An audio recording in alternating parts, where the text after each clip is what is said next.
Welcome to the Ultimate Love Show with Kim Von Berg, love coach and relationship expert. Greetings, everyone. I am so excited to be presenting this new format, including video of the Ultimate Love Show. And so the new format is going to be, I'm taking questions from real life people like you, and that includes singles who are looking for an amazing mate, and couples who are ready to take their relationship or partnership to a whole new level of flourishing magnificence. And so what I'm going to be doing, and I started doing this, I want to say it's been about 10 days, and I've been collecting questions. We did a number of emailings and notices to get out there, this new format out there. And what I'll be doing is selecting a question to dive into a little bit more deeply, to explore and give you some of the goods of my having been in this career and business for 25 years. And we'll dive into responses and just really maybe using it as an opportunity to teach some skills and some things, some concepts that will hopefully really be amazingly helpful. And just so you know, you can submit a question by going to theultimateloveshow.com. And at the very top, there's a big, we made it really big. It says you submit your question. Just click on that and you can put a question in. And today I've selected one question, and sometimes I'll have time for more than one question, but this one was really meaty. So just so you know, today I'm going to I've decided to just really dive into this one and give you lots of goodies around it. And other times I'll have maybe several questions I'll be addressing. So it kind of depends. And so I'll tell you just a teeny bit about me. I think you all, if you found the Ultimate Love Show, you might have already looked at my bio and at kimvonberg.com. You just look at, I think it's under just Meet Kim or something. So I'll just be very brief, just so you know, I might have something to say about all this. So I started Thriving Loving Relationships. That's the name of my business 25 years ago. And initially it was all around communication skills. I was doing communication training. So I have a lot of depth in that area, and I've developed lots of content and trainings and workshops and booklets and all kinds of things around communication skills. But over the years, I decided I really wanted to get more about helping couples, and then it was helping singles to be able to experience the most amazing of love. So I've added a lot. I have a master's in humanistic psychology. I'm an NLP practitioner. I'm certified through the Calling in the One program. I've mentored with the author, Catherine Wilbur Thomas, and that work is just amazing. I'm also certified in a newer program of hers called True You Awakening. So I could go on. I have a teaching credential. I feel like we could spend another 20 minutes on my certifications, but I don't want to do that. Go to the bio page. Anyway, so let's dive right into the question, which is today, and I'm actually going to be reading a few notes, so please excuse me, I'm putting my reading glasses on. So the question today is that I have chosen: what are the communication skills needed to draw in a wonderful mate and create a loving partnership that is flourishing throughout time? I love that. Oh my gosh. So as you can tell, I selected that one because that's one of my areas of expertise. All right, so let me dive right in, and I promise to keep this relatively brief. As you can tell, I could go on I could teach a year program addressing that question, but let's keep it to very brief today. And the reason I think it's a beautiful question is because communication skills are crucial to selecting an amazing mate and to deepen the love and relationship over the long haul. So they're important, and you're going to be hearing which skills I'll be telling you in a second here to address the actual question. And so one of the things that good, deep, wonderful communication skills do is that they develop what I think most of you have heard of John Gottman. He's a longtime author and relationship expert. And he says learning to cherish another person and allowing that person to cherish you is the greatest blessing of life.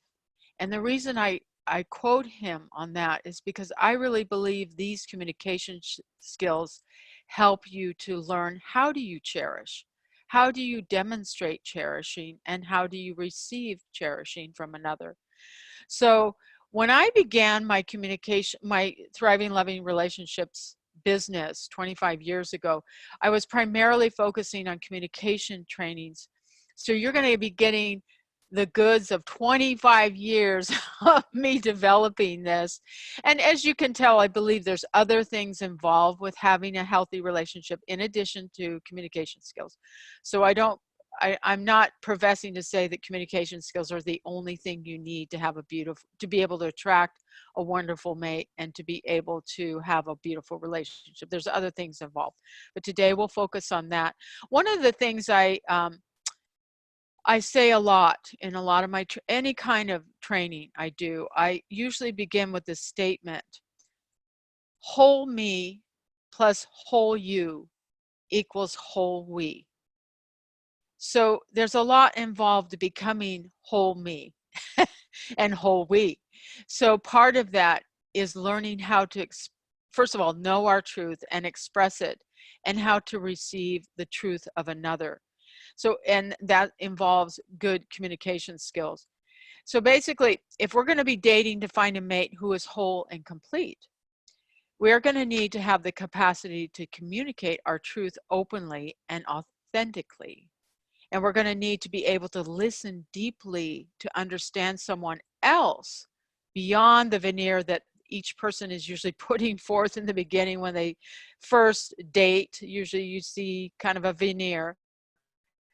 But to really deeply listen, you're going to know much more of the truth. Anyway, and so also once you get involved with someone and you start to develop a relationship, we're going to need to do things like set clear boundaries in a way that is kind and not off-putting. We're going to need to navigate through differences and conflicts. And in a loving partnership, communication skills are key to be able to do this and come together to develop the we that I'm speaking about. So, and I can go on as far as other types of things. Let's look at what I created a little list basically of what are the skills that, because that was the question, what are the communication skills? So I created a list of 5 things. Now, I'm not going to be able to teach them all, and I'll give you some nutshells as far as a couple of them that I think are the most important, but I created a list of 5 that are the core skills we need to have success in dating, to find an evolved mate, and to create a beautiful, thriving partnership. And these are deep listening, communicating your truth, setting boundaries with skills, navigating through differences and conflict, and problem solving. Oh, excuse me, I had a 6th one. Skills for deepening love over time. Love and intimacy over time, I should add. Yeah, so those are the 6 that I came up with. And like I said, I won't be able to get into all of these in this brief Q&A, but I'll touch on the most important ones. Now, before I actually give you some nuts and bolts, I want to tell you there's a foundation to every healthy communication skill. And what is that? I'm wondering if you have a guess on that. But let me tell you what I believe to be the foundation.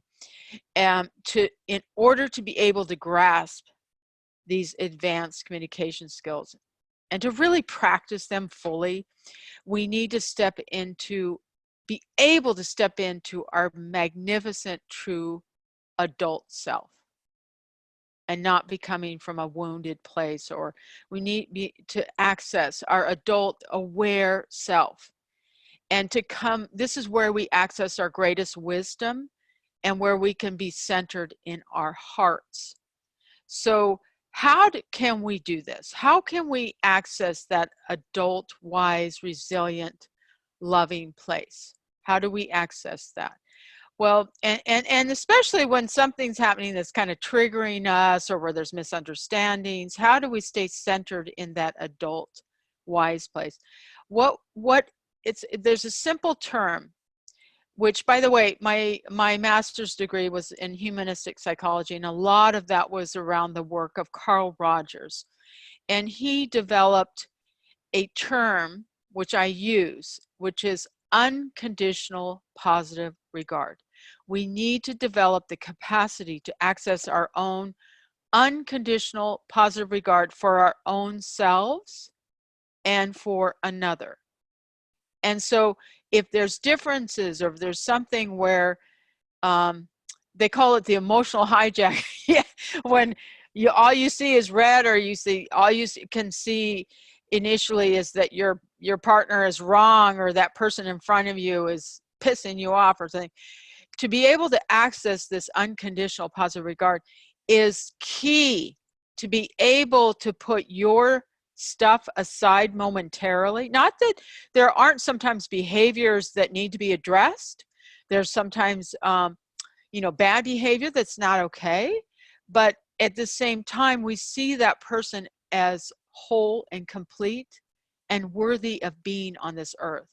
And so it's being able to have that dichotomy of knowing that in essence, they're okay and I'm okay, but there might be some behavior that needs to be addressed, or something going on that's really not okay for us. So unconditional positive regard is crucial.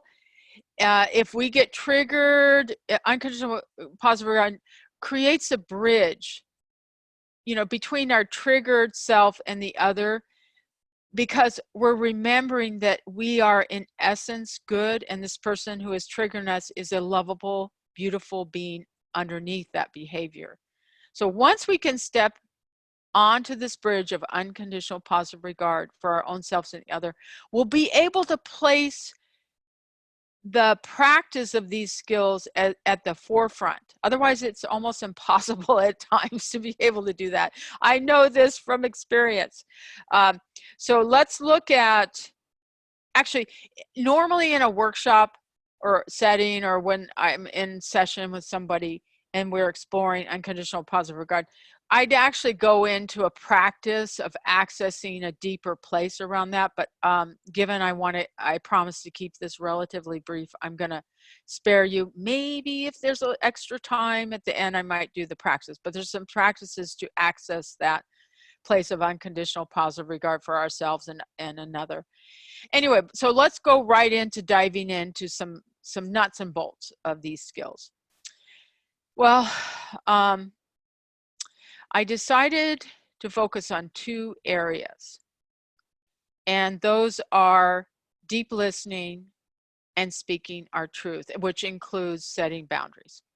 Okay, so it was hard for me to decide which, because I want to keep this, but those are like the vital. I mean, there's no living body without that blood pumping of deep listening skills and the capacity to speak our truth from unconditional positive regard. So let's talk about deep listening, because that one is necessary throughout, even when you set boundaries. So even in dating, skillful listening that helps us really understand someone deeply is vital. So of all the skills that can help you discover who a person really is, and take a relationship from a disconnected, resentful one to a connected, loving, joyful one, deep listening is the most important of them all. And when I say deep listening, I don't just mean, oh yeah, I heard that person.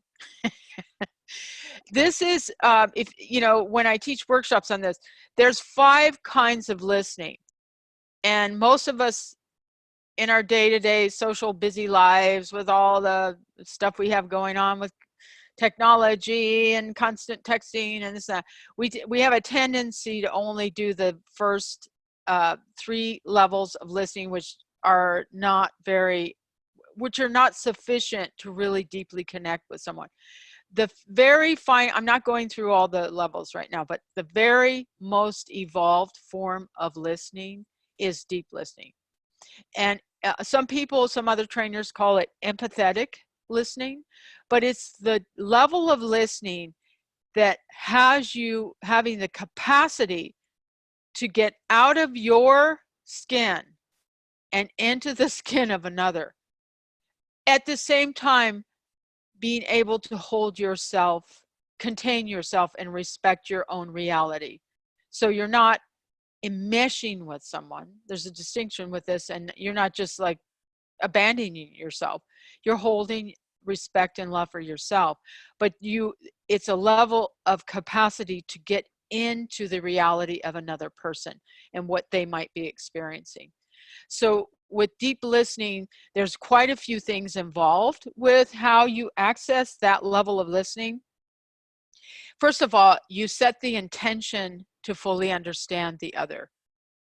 So really, I believe that with that, truly understanding another, it's the highest expression of love and connection. So with these advanced listening skills, we put aside anything going on with us and we become 100% present to the other person and what they're sharing. And that includes verbal and nonverbal.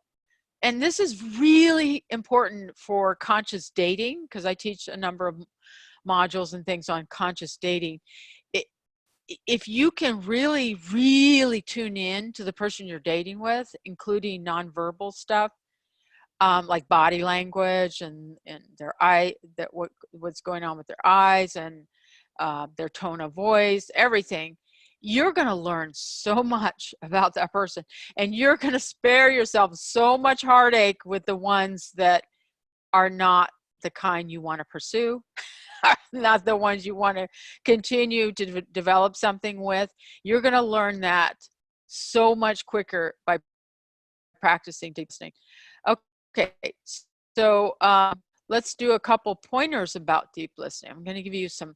These are like my secrets of accessing deep listening. All right, so first of all, you want to imagine a mirror, right? So you're becoming like a pure mirror to that person. And when they're sharing something, to help them go deeper, to share more, you mirror back what they're saying, but you don't parrot them. You give the essence of what often is called the salient points of what they're saying. You give back the salient points. And then when they feel heard, they feel safe enough to reveal more. So that's one point about it. You refrain from opinions. And by the way, when you're dating, hey, you're not just only doing deep listening, right? You're having a conversation, there's a back and forth, there's getting to know each other, there's asking questions. So this is one part of conscious dating, right? So there's other parts to conscious dating. But when someone reveals something kind of, has more depth to it. It isn't just, oh, I have 2 sisters, or, oh, I like to eat pizza on Fridays, or, it isn't superficial factual stuff. But when they say something like, wow, it took a long time for me to get over my divorce, like that's kind of, there's more meat to that.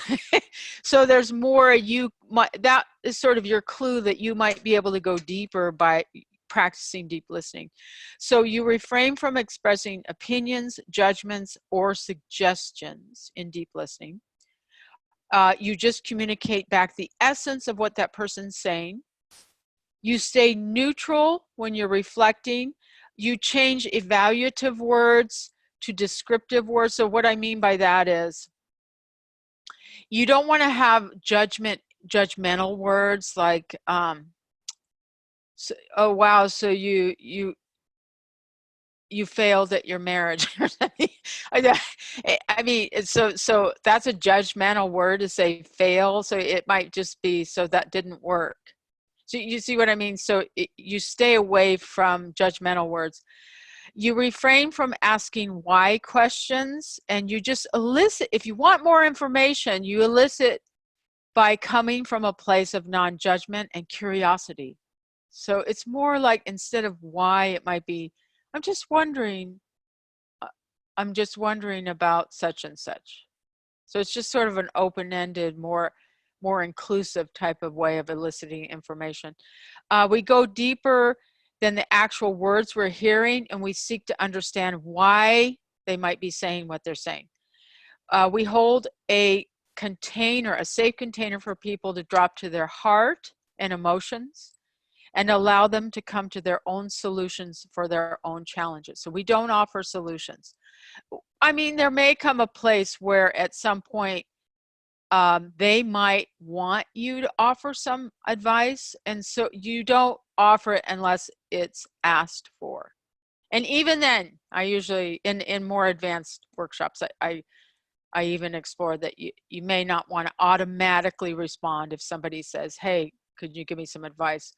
Because let's face it, this is about respect for each other, and it's a form of respect to practice deep listening, so that we want to hold a place of knowing that each person can find their own solutions, and to respect them enough to find their own solutions. But we can be helpful in that way by practicing deep listening. Okay, so I have lots of examples I could give with this, but let me just give one or two, because I want to cover the other skill around speaking our truth. So let's just say date shares something like, I haven't dated for a really long time.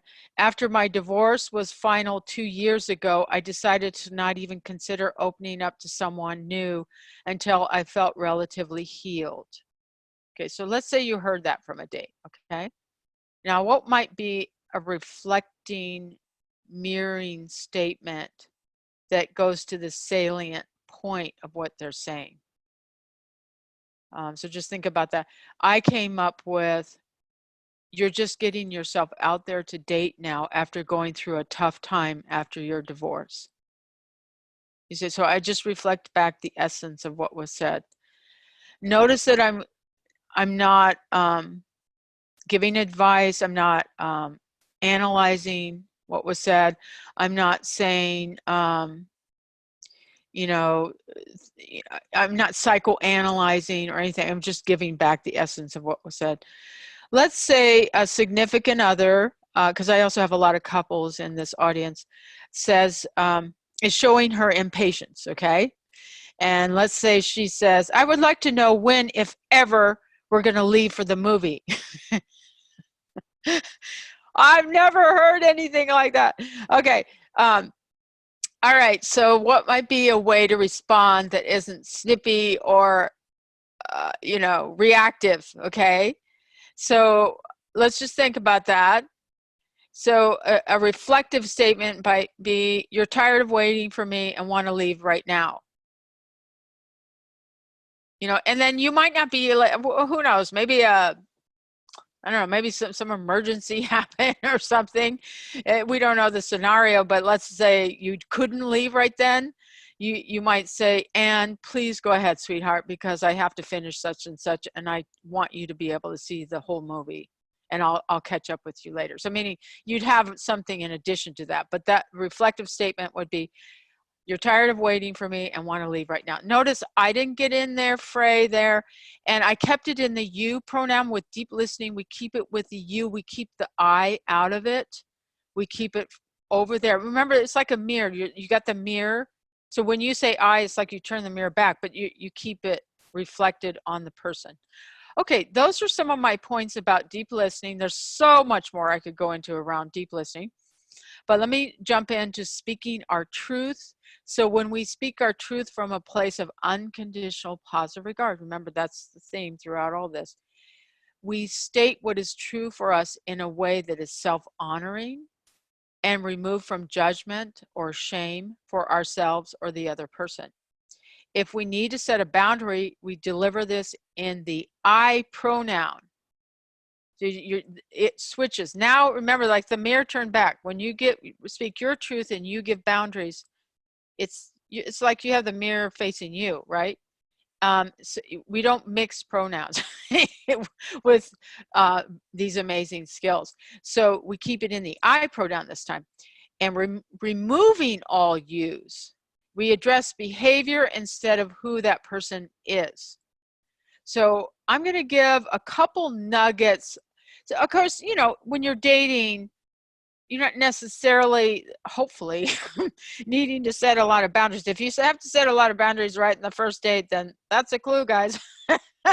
But let's, you know, you're speaking your truth, and it's a nice, easy flow with dating. And then when you're in a relationship, or you start to get to know someone as you're dating more, yeah, there's going to come here and there a time where you're going to want to set a boundary. So let me talk about that, because those tend to be the areas that give people the most trouble. So I'm going to focus on that around speaking our truth. So knowing how to set boundaries lovingly and respectfully is a crucial ingredient for a healthy relationship that is open and honest, in which each person's thoughts, feelings, and needs are honored. So I teach 3 levels of setting a boundary. Some people call this setting a limit, so it kind of depends what you call it. Anyway, but the same thing, right? So when you begin by setting a boundary, these 3 levels, on the first level, and you just see how it's received, and if it's not received, you have to go to the little tougher area, the second level, and then if it's not received the second time around, then we go to the 3rd level, which is about asserting a limit. So I'm going to focus right now on the first level, which is usually the most, what you mostly want to practice. And let's face it, in the dating area, if you have, in the beginning of getting to know someone, if your delivery of a boundary at the first level is not received and you keep having to go to another level, that's usually a clue that you're not very compatible, right? So anyway, but let's talk about the first level, because it's the most, it's the area you want to focus on the most. And so it's called, different trainings call it different things. I just keep things simple, and I don't have fancy names for things. I use the old term, which is an I message, but people call it different things. They call it, but I'm just going to call it, to keep things simple, it's an I message at the first level. And that's an I message is a powerful means to communicate the effect of someone's behavior on us. So, and what our ideal vision is for the situation at hand. And you're stepping away from blame, shame, or guilt. So it's a vital tool in any relationship. I really think it's necessary for any healthy relationship. So in preparing to give an I message, we come from the heart and a place of knowing that you're giving a gift. You're giving a gift to give an I message. You're giving a gift to the other person and letting him or her know your own truth in this way. And so how do we deliver an I message? So first of all, we center ourselves into our unconditional positive regard for ourselves and the other, even if you're pissed off at the other. we get into that unconditional. You might even make a statement, I'm not wrong and neither are you, to ourselves, right? We're thinking this. There's no blame, shame, or guilt. I'm okay and so are you. You can make some statements just to kind of remind yourself, even if you're mad at that person, that you're both okay, right? And assume innocence. Assume innocence. A lot of times we're just sort of trained in our childhood to think somebody is purposely doing something to be mean or to ignore our needs or something. So you assume innocence, that this most likely it was not intended to piss you off or to upset you. Okay, so you're going to use a couple pointers in an I message. First of all, like I said earlier, keep it in the I pronoun, keep all yous out.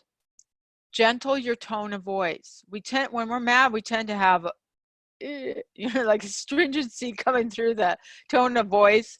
So watch your tone of voice. Eliminate victimization. That is so important to eliminate any sense of being victimized. Eliminate blaming.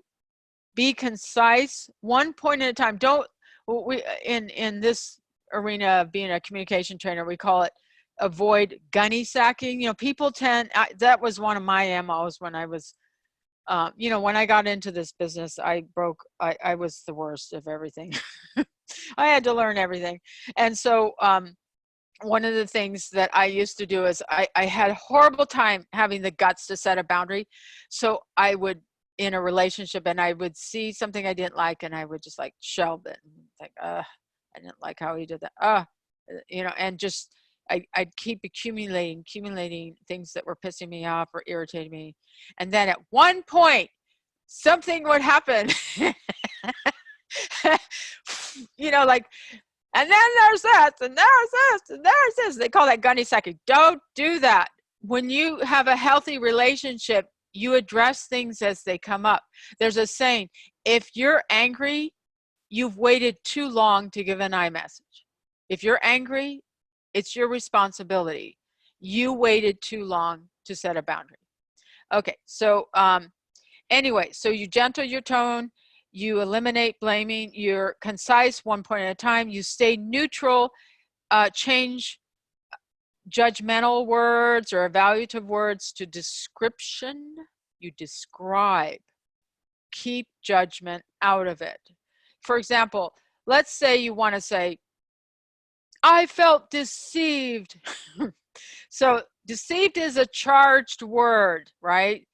So what's the behavior?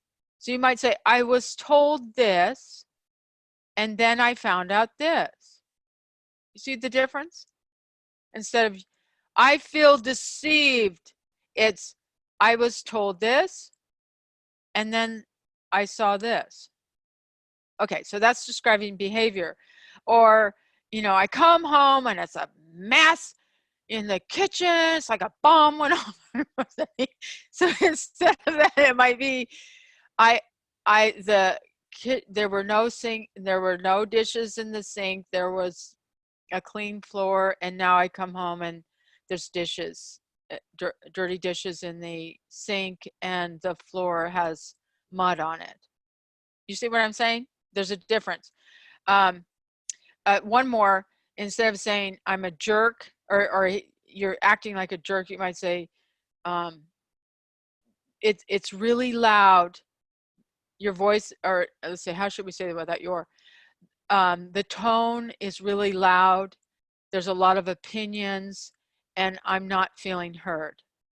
You see what I mean? So meaning that you're describing behavior instead, and you have to practice this. It doesn't come easy to do this. You have to practice.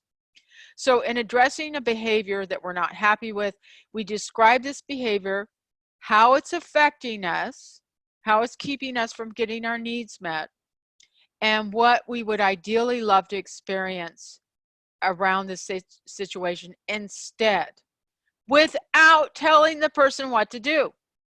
Because nobody likes to be told what to do, and they're going to push back.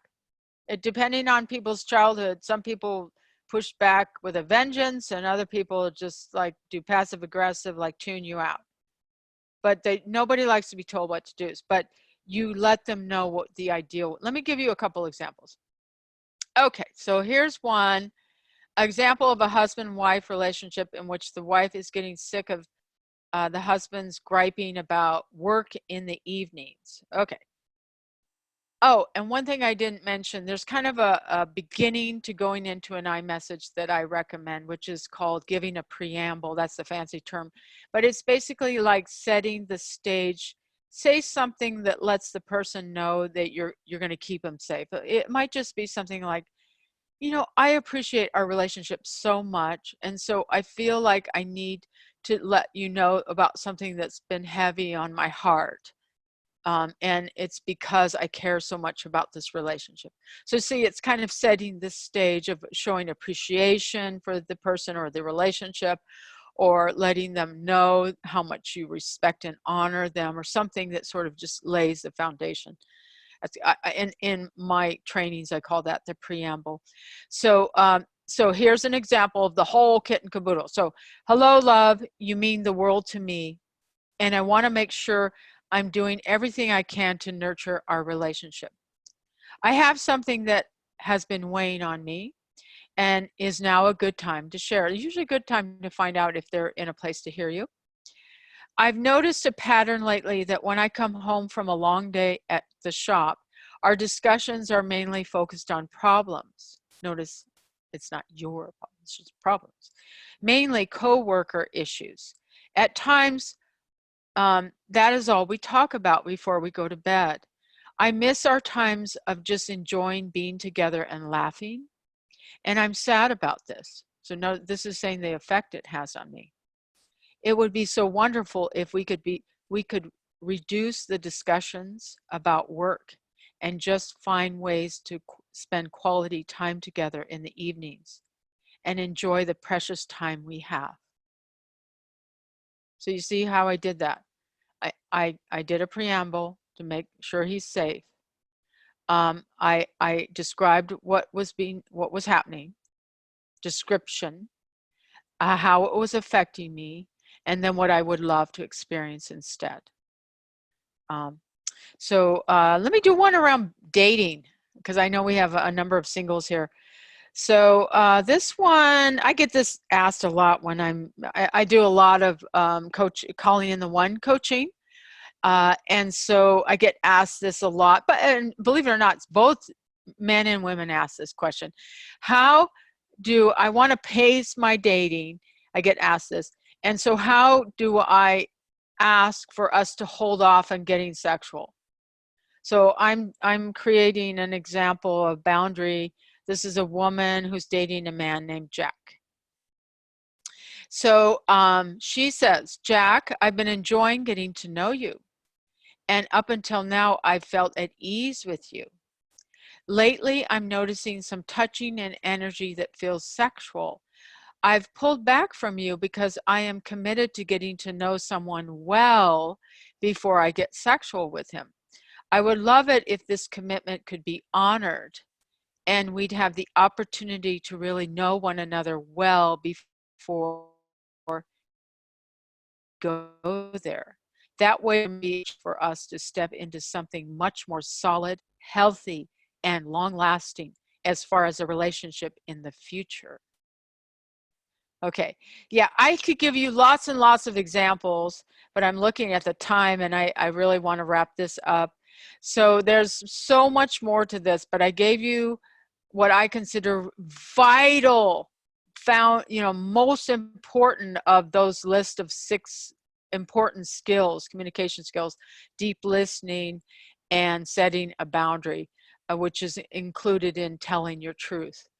So I just want to leave or have a closure to this, which is I really want people to know that it is possible to date consciously and practice skills to set the stage for attracting the right kind of mate. And if you're in a relationship, it is possible to build authentic, loving relationships that embrace each other's truths. There are relationships in which each has the skills to navigate through any rough waters or differences and conflicts in such a way that deepens the connection while preserving each other's authenticity. But really want people to know this is possible. So the very best way to know if these skills work is to practice them. So you have the recording. I recommend taking notes, listening to the recording as much as you want, and start to practice them. You can practice them with friends. You don't have to practice just in dating and your deep committed relationship, but you can do it everywhere. So it's been a real honor for me to present my heart's passion to all of you on the Ultimate Love Show Q&A. And I really stand for each and every one of you to draw in great love and bring about deeply connected, loving, and growing relationships in your lives. So be sure to go to theultimateloveshow.com and you will find that button at the very top, of the big button that where you can submit a question. So please submit more questions because I love the questions coming in.